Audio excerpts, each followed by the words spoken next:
Adventures of Huckleberry Finn by Mark Twain, Chapter 28. The Trip to England. The Brute! Mary Jane decides to leave. Huck parting with Mary Jane. Mumps. The opposite line. By and by it was getting up time, so I come down the ladder and started for downstairs. But as I come to the girls' room, the door was open, and I see Mary Jane setting by her old hair trunk, which was open, and she'd been packing things in it, getting ready to go to England. But she had stopped now with a folded gown in her lap, and had her face in her hands, crying. I felt awful bad to see it. Of course, anybody would. I went in there and says, "Miss Mary Jane, you can't bear to see people in trouble, and I can't, most always. Tell me about it." So she done it, and it was the niggers. I just expected it.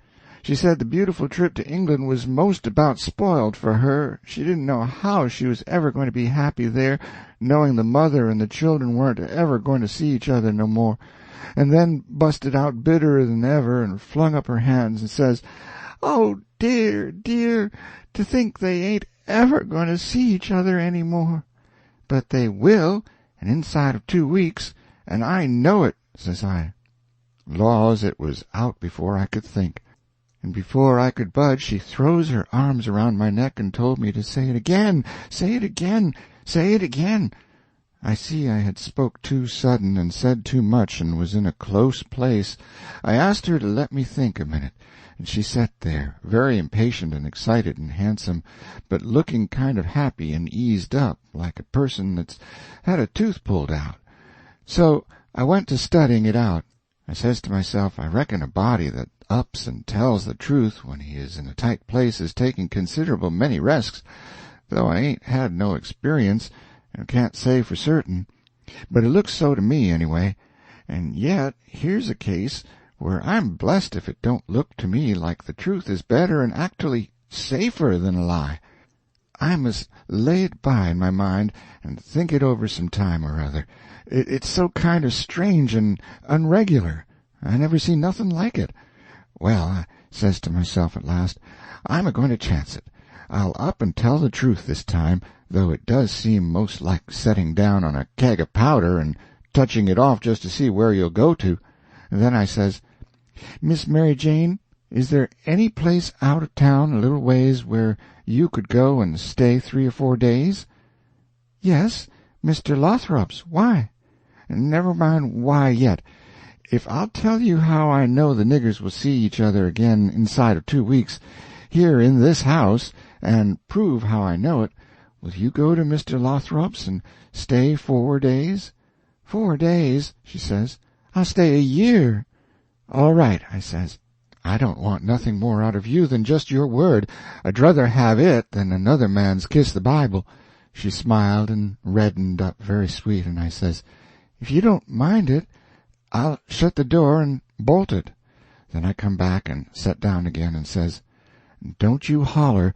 Just set still and take it like a man. I got to tell you the truth, and you want to brace up, Miss Mary, because it's a bad kind and going to be hard to take, but there ain't no help for it. These uncles of yourn ain't no uncles at all. They're a couple of frauds, regular dead-beats. There. Now we're over the worst of it. You can stand the rest middling easy." It jolted her up like everything, of course, but I was over the shoal water now, so I went right along, her eyes a-blazing higher and higher all the time, and told her every blame thing, from where we first struck that young fool going up to the steamboat, clear through to where she flung herself onto the king's breast at the front door and he kissed her 16 or 17 times, and then up she jumps with her face afire like sunset and says, "The brute! Come, don't waste a minute, not a second. We'll have them tarred and feathered and flung in the river." Says I, "Certainly, but do you mean before you go to Mr. Lothrop's, or—" "Oh," she says, "what am I thinking about?" she says, and set right down again. "Don't mind what I said, please don't. You won't now, will you?" laying her silky hand on mine in that kind of a way that I said I would die first. "I never thought I was so stirred up," she says. "Now go on, and I won't do so any more. You tell me what to do, and whatever you say, I'll do it." "Well," I says, "it's a rough gang, them two frauds, and I'm fixed so I got to travel with them a while longer, whether I want to or not. I'd rather not tell you why. And if you was to blow on them, this town would get me out of their claws, and I'd be all right. But there'd be another person that you don't know about who'd be in big trouble. Well, we got to save him, hain't we? Of course. Well, then, we won't blow on them." Saying them words put a good idea in my head. I see how maybe I could get me and Jim rid of the frauds, get them jailed here, and then leave. But I didn't want to run the raft in the daytime without anybody aboard to answer questions but me, so I didn't want the plan to begin working till pretty late tonight. I says, "Miss Mary Jane, I'll tell you what we'll do, and you won't have to stay at Mr. Lothrop's so long, nother. How far is it?" "A little short of 4 miles, right out in the country, back here." "Well, that'll answer. Now you go along out there and lay low till 9 or half-past tonight, and then get them to fetch you home again. Tell them you've thought of something. If you get here before 11, put a candle in this window, and if I don't turn up, wait till 11. And then, if I don't turn up, it means I'm gone, and out of the way, and safe. Then you come out and spread the news around, and get these beats jailed." "Good," she says, "I'll do it. And if it just happens so that I don't get away, but get took up along with them, you must up and say I told you the whole thing beforehand, and you must stand by me all you can." "Stand by you? Indeed I will. They shan't touch a hair of your head," she says, and I see her nostrils spread and her eyes snap when she said it, too. "If I get away, I shan't be here," I says, "to prove these rapscallions ain't your uncles, and I couldn't do it if I was here. I could swear they was beats and bummers, that's all, though that's worth something. Well, there's others can do that better than what I can, and they're people that ain't going to be doubted as quick as I'd be. I'll tell you how to find them. Give me a pencil and a piece of paper. There, Royal Nonesuch, Bricksville. Put it away and don't lose it. When the court wants to find out something about these two, let them send up to Bricksville and say they've got the men that played the Royal Nonesuch, and ask for some witnesses. Why, you'll have that entire town down here before you can hardly wink, Miss Mary, and they'll come a-biling, too." I judged we had got everything fixed about right now, so I says, "Just let the auction go right along, and don't worry. Nobody don't have to pay for the things they buy till a whole day after the auction on counts of the short notice, and they ain't going out of this till they get that money. And the way we fixed it, the sale ain't going to count, and they ain't going to get no money. It's just like the way it was with the niggers. It warn't no sale, and the niggers will be back before long." "Why, they can't collect the money for the niggers yet. They're in the worst kind of a fix, Miss Mary." "Well," she says, "I'll run down to breakfast now, and then I'll start straight for Mr. Lothrop's." "'Deed, that ain't the ticket, Miss Mary Jane," I says, "by no manner of means. Go before breakfast." "Why, what did you reckon I wanted you to go at all for, Miss Mary?" "Well, I never thought, and come to think, I don't know. What was it?" "Why, it's because you ain't one of these Leatherface people. I don't want no better book than what your face is. A body can set down and read it off like coarse print. Do you reckon you can go and face your uncles when they come to kiss you good morning and never— There, don't. Yes, I'll go before breakfast. I'll be glad to. And leave my sisters with them? Yes, never mind about them. They've got to stand it yet a while. They might suspicion something if all of you was to go. I don't want you to see them, nor your sisters, nor nobody in this town. If a neighbor was to ask, "How is your uncles this morning?" your face would tell something. No, you go right along, Miss Mary Jane, and I'll fix it with all of them. I'll tell Miss Susan to give your love to your uncles, and say you've went away for a few hours to get a little rest and change, or to see a friend, and you'll be back tonight or early in the morning. Gone to see a friend is all right, but I won't have my love given to them. Well, then it shan't be. It was well enough to tell her so, no harm in it. It was only a little thing to do, and no trouble, and it's the little things that smooth people's roads the most down here below. It would make Mary Jane comfortable, and it wouldn't cost nothing. Then I says, there's one more thing, that bag of money.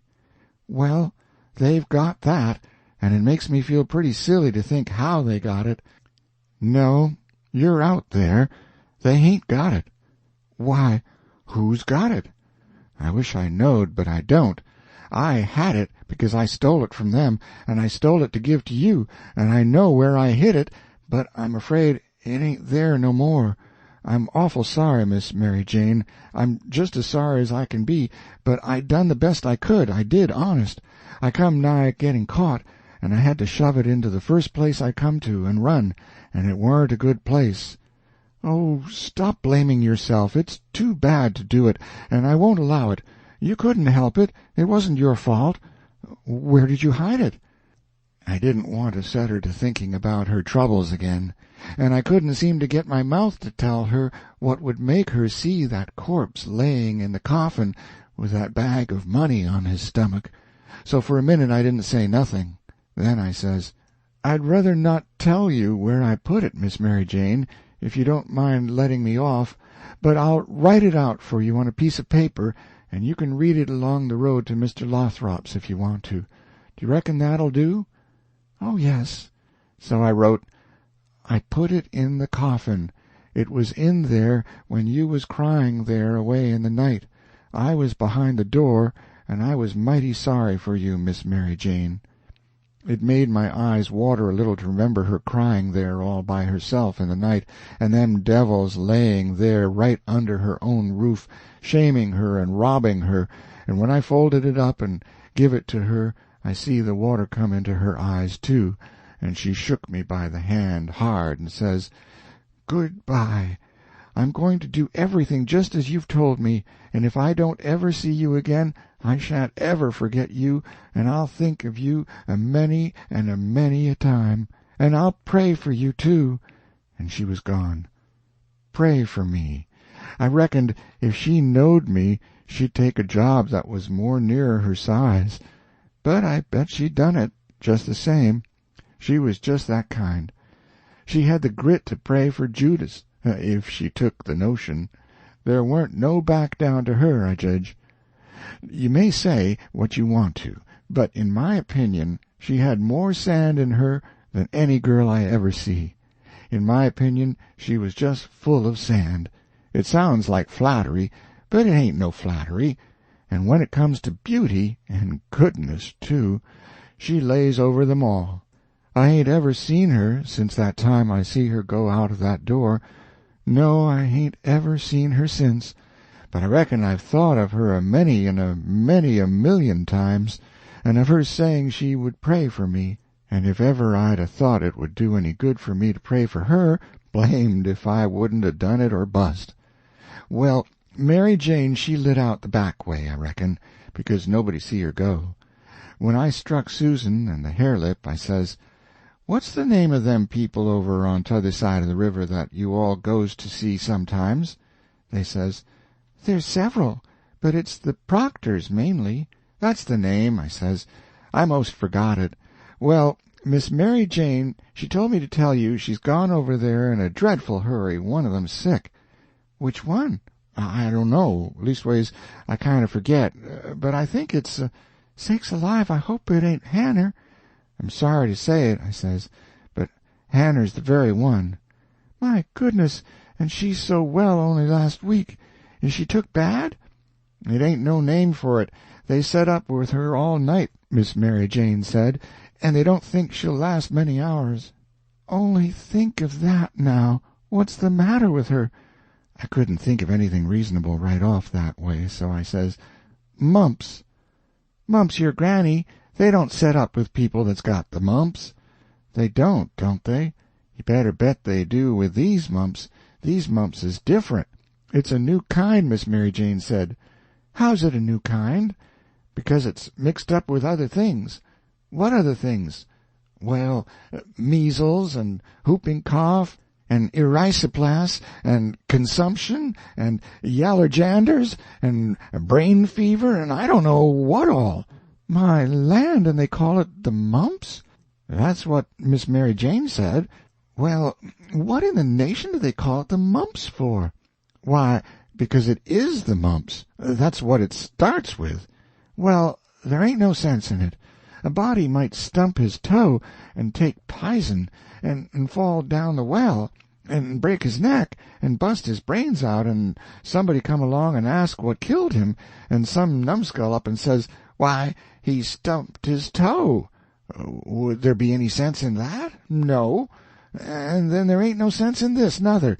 Is it catching? Is it catching? Why, how you talk. Is a harrow catching in the dark? If you don't hitch on to one tooth, you're bound to on another, ain't you? And you can't get away with that tooth without fetching the whole harrow along, can you?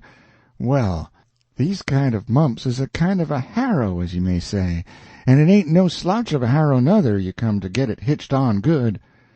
Well, it's awful, I think, says the hare-lip. I'll go to Uncle Harvey, and, oh, yes, I says, I would, of course I would. I wouldn't lose no time. Well, why wouldn't you? Just look at it a minute, and maybe you can see. Hain't your uncles obliged to get along home to England as fast as they can? And do you reckon they'd be mean enough to go off and leave you to go all that journey by yourselves? You know they'll wait for you. So far, so good. Your Uncle Harvey's a preacher, ain't he? Very well, then. Is a preacher going to deceive a steamboat clerk? Is he going to deceive a ship clerk, so as to get them to let Miss Mary Jane go aboard? Now, you know he ain't. What will he do, then? Why, he'll say, it's a great pity, but my church matters has got to get along the best way they can, for my niece has been exposed to the dreadful pluribus unum mumps, and so it's my bounden duty to set down here and wait the 3 months it takes to show on her if she's got it.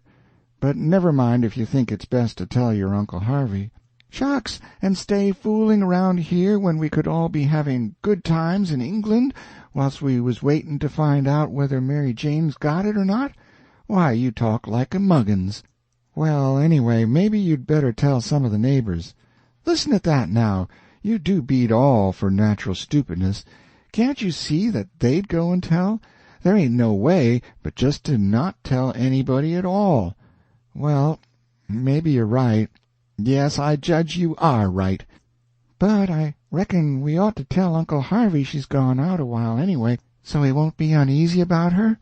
Yes, Miss Mary Jane, she wanted you to do that. She says, tell them to give Uncle Harvey and William my love and a kiss, and say I've run over the river to see Mr. What is the name of that rich family your Uncle Peter used to think so much of? I mean, the one that... Why, you must mean the Apthorps, ain't it? Of course. Bother them kind of names. A body can't ever seem to remember them half the time, somehow. Yes, she said, say she has run over for to ask the Apthorps to be sure and come to the auction and buy this house, because she allowed her Uncle Peter would rather they had it than anybody else, and she's going to stick to them till they say they'll come, and then, if she ain't too tired, she's coming home. And if she is, she'll be home in the morning anyway. She said, don't say nothing about the Proctors, but only about the Apthorps, which'll be perfectly true, because she is going there to speak about their buying the house. I know it, because she told me so herself. All right, they said, and cleared out to lay for their uncles, and give them the love and the kisses, and tell them the message. Everything was all right now. The girls wouldn't say nothing because they wanted to go to England, and the king and the duke would rather Mary Jane was off working for the auction than around in reach of Dr. Robinson. I felt very good. I judged I had done it pretty neat. I reckoned Tom Sawyer couldn't have done it no neater himself. Of course he would have throwed more style into it, but I can't do that very handy, not being brung up to it.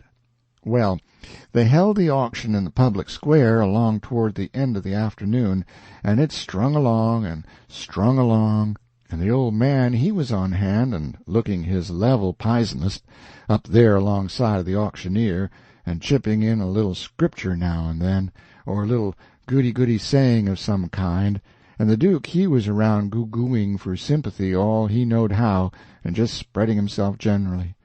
But by and by the thing dragged through, and everything was sold, everything but a little old trifling lot in the graveyard. So they'd got to work that off.